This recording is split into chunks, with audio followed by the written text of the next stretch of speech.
President Trump has been banned from the social media platforms Twitter and Facebook, but he still has ways of getting his messages across. We've just had a tweet from Dan Scavino, who is the White House's Deputy Chief of Staff for Communications and Director of Social Media. And he is issuing a statement on behalf of President Trump, which we can show you now, in reaction to the electoral certification. There it is. Donald Trump saying, even though I totally disagree with the outcome of the election, and the facts bear me out, well, what he calls facts, nevertheless, there will be an orderly transition on January the 20th. I have always said we would continue our fight to ensure that only legal votes were counted. While this represents the end of the greatest first term in presidential history, it's only the beginning of our fight to make America great again.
A bird's eye view of this palm oil plantation would normally reveal a vast field of green. Instead, it looks like a muddy river. Swathes of Malaysia, including Johor State, are covered in floodwaters after the heavy rains that began last weekend. Some villages, like Puchur village, are still cut off, reachable only by boat. People here say they barely had time to get away from the rising waters. They've also lost their only supply of clean water after floodwaters contaminated the well. Across the country, tens of thousands of people have been evacuated, living in schools and community centres.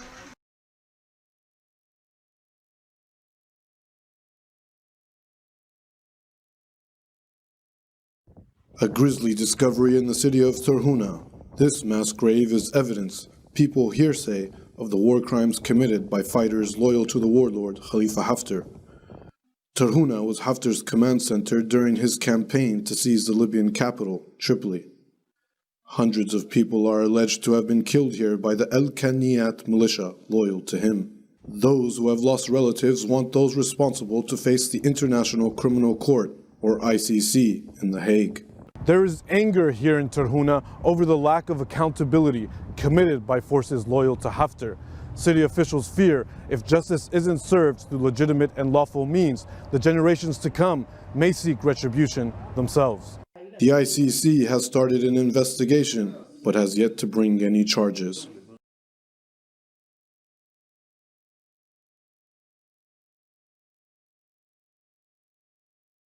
U.S. Secretary of State Mike Pompeo has now threatened sanctions against Chinese or Hong Kong officials who are involved in the arrest of 53 pro-democracy leaders in Hong Kong. An American citizen was also one of the 53 people arrested on charges of subversion under Hong Kong's national security law imposed by Beijing. Pompeo said that the United States will not stand idly by while the people of Hong Kong suffer under the communist oppression.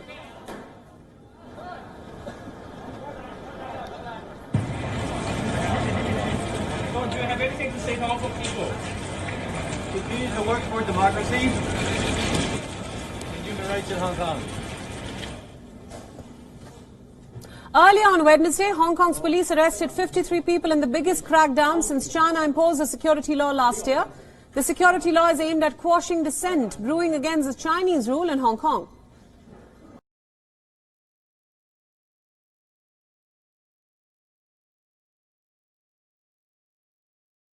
1 million doses of COVID-19 vaccine will be rolled out this January. It's just been announced by the Health Minister, Dr. Zweli Mkhize. The minister says the vaccine is coming from India.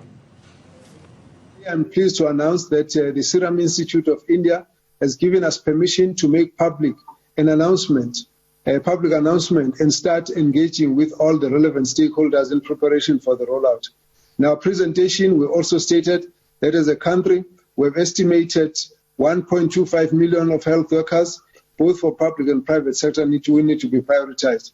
It is for this reason that today we announce that South Africa will be receiving the first 1 million doses of vaccine in January and another 500,000 in February from the Serum Institute of India.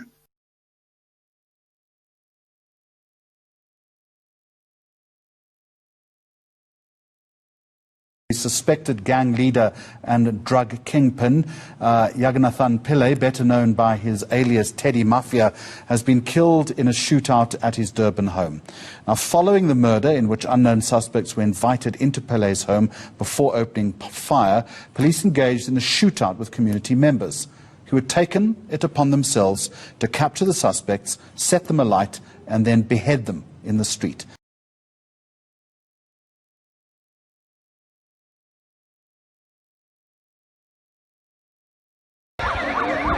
It's summertime in the southern cone, and people are flocking to the beach in the province of Buenos Aires in Argentina, in spite of the pandemic.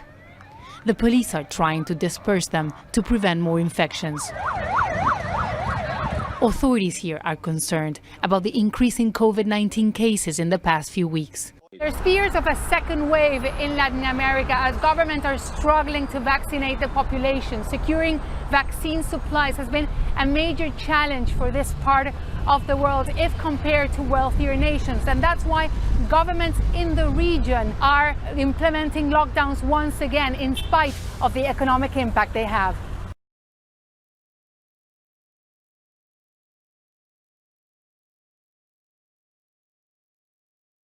Gardening isn't often considered dangerous, but it was for Matt Verth, who was working in his yard when he felt a bite on the back of his hand. After about 30 seconds, I felt dramatically unwell. Gardening gloves failing to provide defence against the deadly funnel web spider. You do have thoughts of whether you're going to be here tomorrow. The state's poison line experiences increased calls about bites in summer. Matt spotted another unwelcome visitor on Christmas Day. Lo and behold, there was another spider crawling under the garage door. This is the time of year when male funnel web activity increases. They're the dangerous one. They're the one that can kill you. A 79-year-old woman was rushed to hospital near Newcastle with a suspected bite yesterday.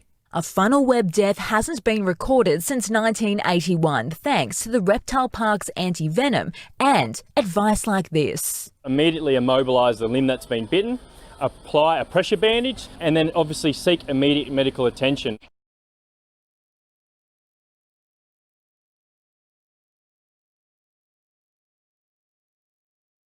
A massive snowstorm on Wednesday night brought chaos to roads and highways across the capital area, leaving cars stranded and abandoned overnight on icy streets. This led to high congestion on Thursday's morning commute. Temperatures as low as -17 degrees Celsius meant roads were frozen, causing collisions on city highways. It also forced cars to limit their speeds to under 20 kilometers per hour.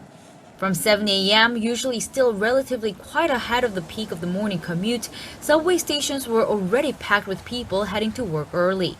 However, there were incidents where passengers had to be evacuated from trains as a cold wave had frozen railroad switch points, stopping several trains. As a countermeasure, Prime Minister Tong Se-kyun asked civil servants to adjust their working hours. Tong also promised a thorough snow removal operation throughout the day to make sure there's less traffic disruption this evening.